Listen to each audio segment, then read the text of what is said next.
Benvenuti all'appuntamento con Curarsi in Sicilia, il format TV promosso da Insanitas e del DASOE, dell'assessorato regionale alla salute. Siamo qui negli studi TV di Collage insieme ad ospiti qualificati con cui daremo voce alla buona sanità in Sicilia, dimostrando che in molti casi non sarebbe necessario recarsi in altre strutture di altre regioni. Nella puntata di oggi discuteremo di ginecologia insieme al dottor Antonio Majorana, qui con noi in studio, direttore dell'unità operativa complessa di ginecologia e ostetricia all'Arnas Civico di Palermo, e in collegamento con il professor Paolo Scollo, direttore dell'unità operativa complessa di ginecologia e ostetricia del Cannizzaro di Catania e professore ordinario all'Università Corea. Benvenuti a entrambi.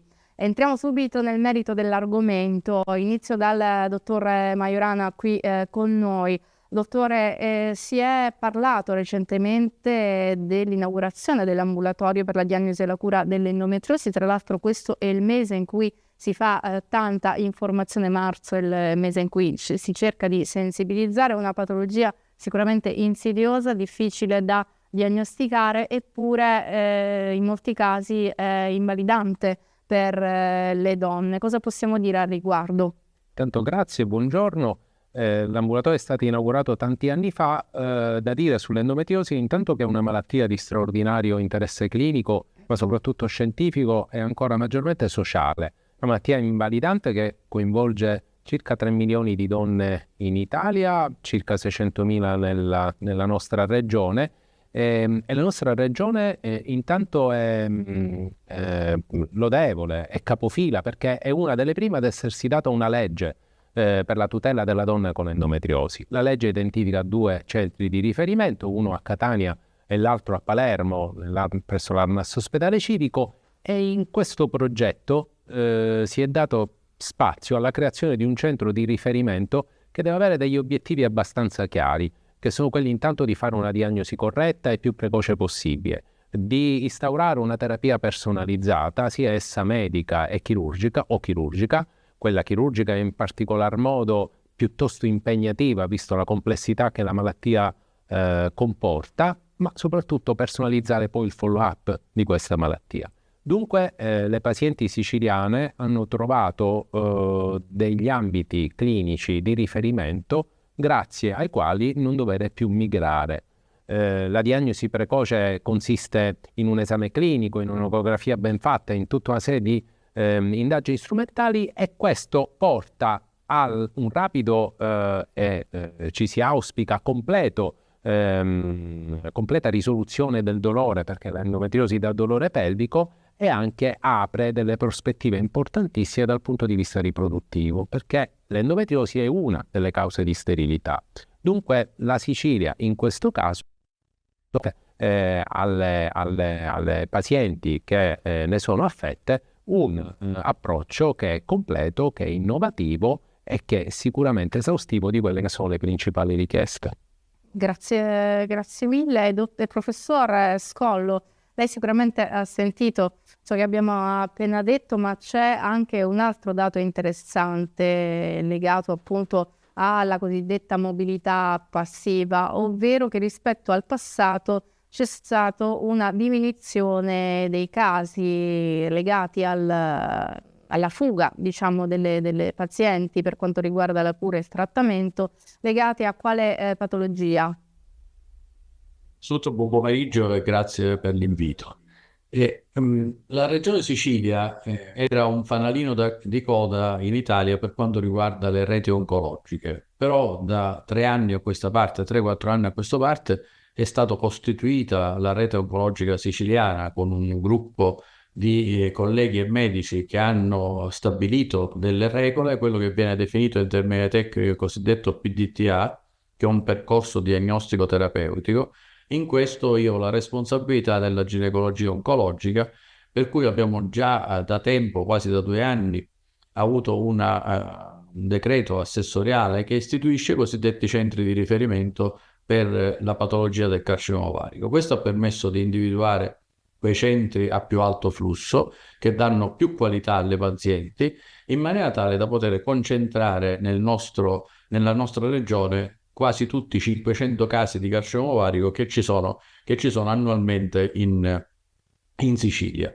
Ciò ha permesso, consideri che avevamo una fuga dalla Sicilia dai dati che ci fornisce l'osservatorio epidemiologico del DASOE dell'assessorato di circa il 60 e in alcuni casi anche il 70% di mobilità passiva verso soprattutto la Lombardia e il Lazio, e questa mobilità si è ridotta a meno del 10% nella Sicilia orientale e circa il 20-25% nella Sicilia occidentale.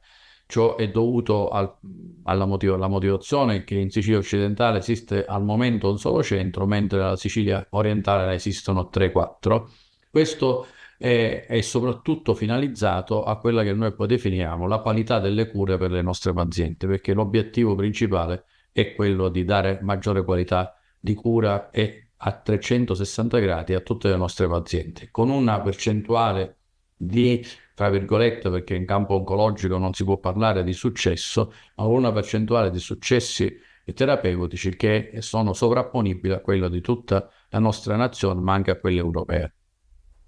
Beh, sicuramente sono dati confortanti, tra l'altro in questo ambito c'è anche un altro caso, una casistica particolare, ovvero quella delle pazienti con gravidanza con feti cardiopatici e spesso era anche una tipologia di situazione in cui una donna già in uno stato sicuramente delicato, ovvero in gravidanza, doveva spostarsi per le cure. Invece che prospettive ha adesso in Sicilia, dottore, una donna appunto con un feto cardiopatico, anche una paziente con cardiopatia congenica in gravidanza? Sì, grazie per la bella domanda. La recente inaugurazione, apertura e soprattutto entrata in servizio della cardiochirurgia pediatrica presso l'ARNAS Civico ha permesso di realizzare un percorso diagnostico terapeutico assistenziale dedicato per quelle pazienti, poche ma molto sfortunate, che hanno una diagnosi precoce, quindi in utero, di feto cardiopatico. Le cardiopatie congenite in molti casi hanno un trattamento chirurgico e la diagnosi precoce, la gestione di queste pazienti, il parto in una struttura in cui ginecologi, neonatologi, cardiochirurghi e cardiologi pediatri possano interagire per offrire il migliore outcome possibile, si traduce intanto nella mancata necessità di queste pazienti di dover andare in centri del nord o del centro-nord, e ancora la possibilità di avere degli ottimi risultati. A questo si aggiungono una quantità di pazienti, devo dire, abbastanza corposa, che sono nate cardiopatiche e che sono sopravvissute fino al momento di restare gravide. Queste pazienti non danno più una problematica neonatologica perché i loro bambini sono sani, ma sono delle pazienti dal punto di vista ostetrico molto complesse, che necessitano di un setting assistenziale dedicato. Le pazienti siciliane possono ottenerlo restando nella nostra regione.